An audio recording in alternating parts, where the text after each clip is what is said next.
This is Damian Irvine before Ebbsfleet's Vanarama game versus Aldershot on Tuesday evening. Damian, a tough week. It's been a difficult season so far, but ultimately a decision's been made to part company with Danny Searle. What was the defining moment in that decision? I think like with anything when we've had these discussions before, Chaz, there's not a defining moment.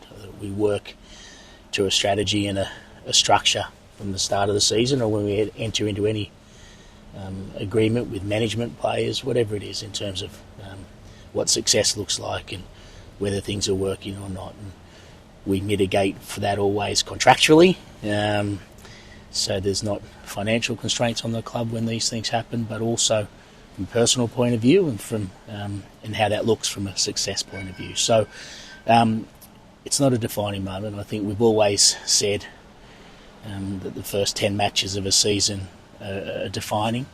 You know where you'll sit with that. I think Danny, to be fair to him, said as much as well to you a few times, and that's just where we're at. I think to make a judgment outside of the first 10 games of a season is difficult.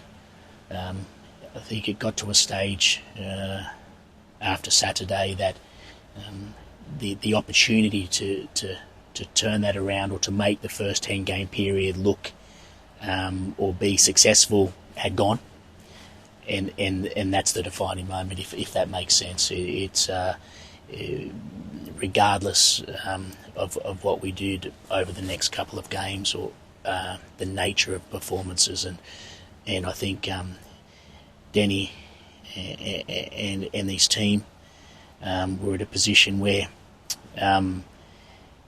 through no fault of trying or effort, probably at a frustrated point of view, that the results weren't changing, the performances weren't changing. So the decision was there to be made, and it was. Danny said more than once that he was given the resources by you to recruit and do whatever he needed to make the team successful. And after the Ball and Wood game that kept you up last season, I don't think anybody would have argued that Danny should have had the chance to lead the side into the season, but it didn't quite work out. Was there anything you could put your finger on why that would be? No, if there was, we'd have changed it, and Danny would have as well. I think you're right. I think, look, we made the decision, and Danny deserved, and he's earned that through his career, not only in the period here late last season, to have the pre-season and the closed season, and to forge a team and a squad to go forward. As I said, obviously we mitigate for that, but you can't stay interim forever. You can't have caretakers in all the time, and I think there wasn't anyone that wouldn't have thought that it was the right decision to go forward this year. Why that hasn't worked and changed is a sort of question Danny asks himself, and I certainly ask myself and the club. Sometimes it just doesn't work, and it hasn't. So, look, a very, very good football manager and coach, and a great person, and Anwar as well, his assistant, and it was through no fault of effort or trying, but there wasn't, what was happening on the pitch wasn't giving him a response or what I think he deserved for the effort that he put in. Are you in any way disappointed with the recruitment? I mean, do you feel it at all that maybe the players could have done a bit more for Danny? I think that's probably a question for them, whether they could have done more for Danny.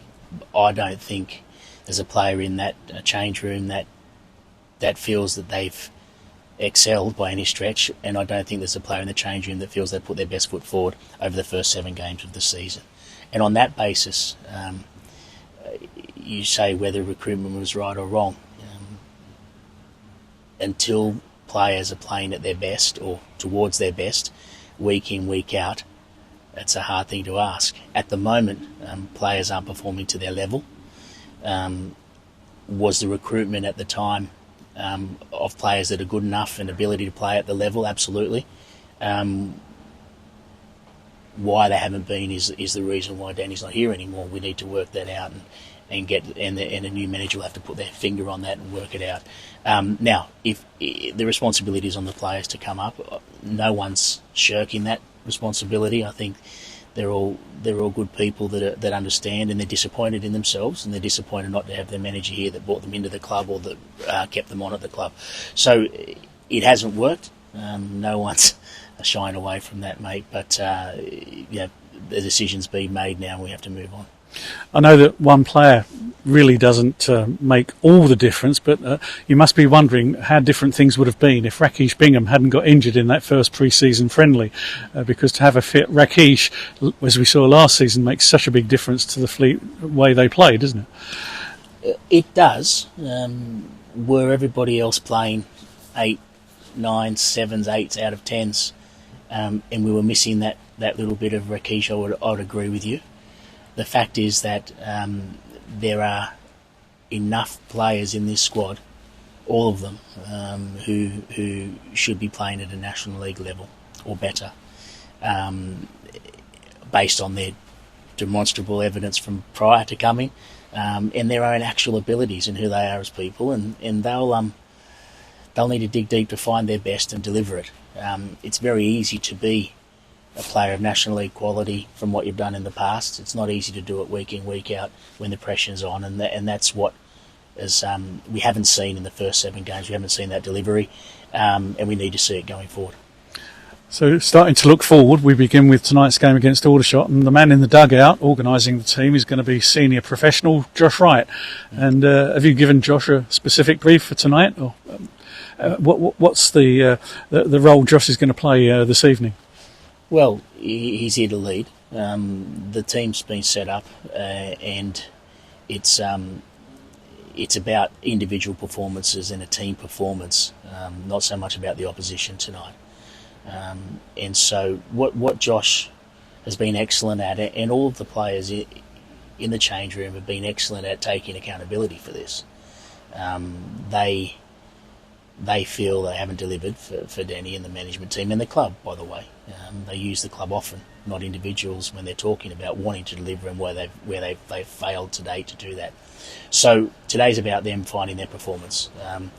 There's nowhere to hide. We're at home in front of fans that have been brilliant and deserve more in terms of results. Each individual on the pitch deserves more for their own results and for themselves.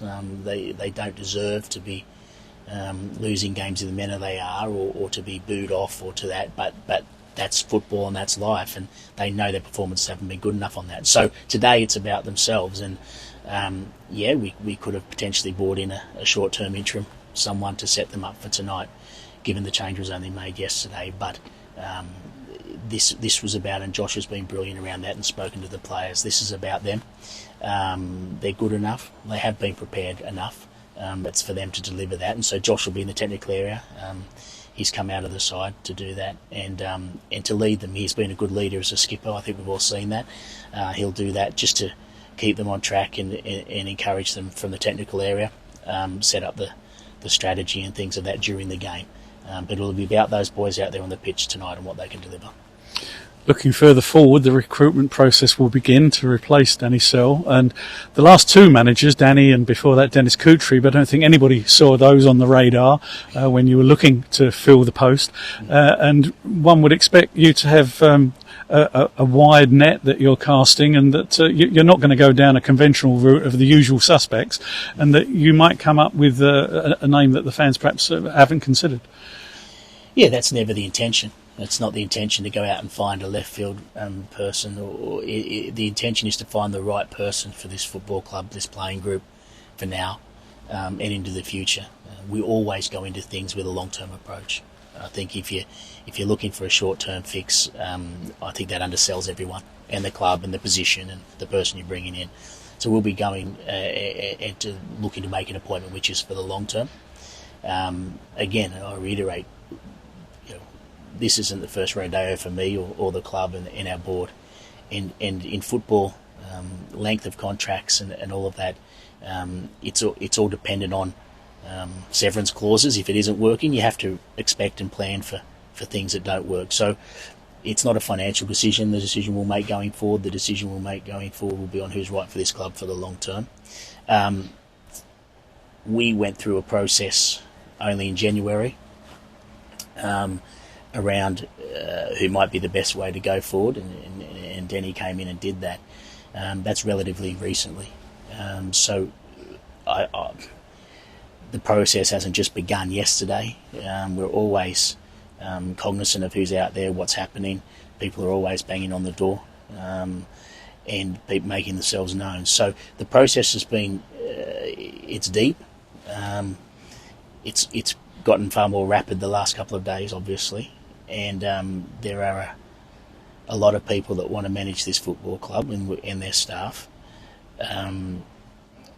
There's a smaller group who have the probably demonstrable recent records to put them in a short list of that, and we go from there. It's around availability, it's around timing, it's also around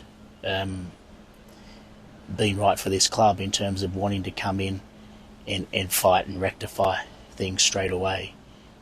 This isn't a job for someone looking for a cushy management job, or someone who wants to go through the motions or say, hey, I'm back in a job and I'm a football coach again, and that's not what this is, and I don't think that's what our supporters demand or want. Sometimes that throws up lesser known, more hungry or up and coming managers. Other times it's more well known managers. So that process is deep and it's ongoing and it's measured, and it'll be made based on the best possible scenario and the best outcome for this football club going forward. Knowing you've probably got an extensive checklist of qualities that you're looking for in the new manager. What would be the top three things that you're looking for? Energy. And in that I put, commitment, work commitment. We've been very lucky with both Dennis Goodtree and Dennis Saw prior to here. Nobody could fault their hours and their work commitment. I think that's a bottom line for anyone in this football club or any football club.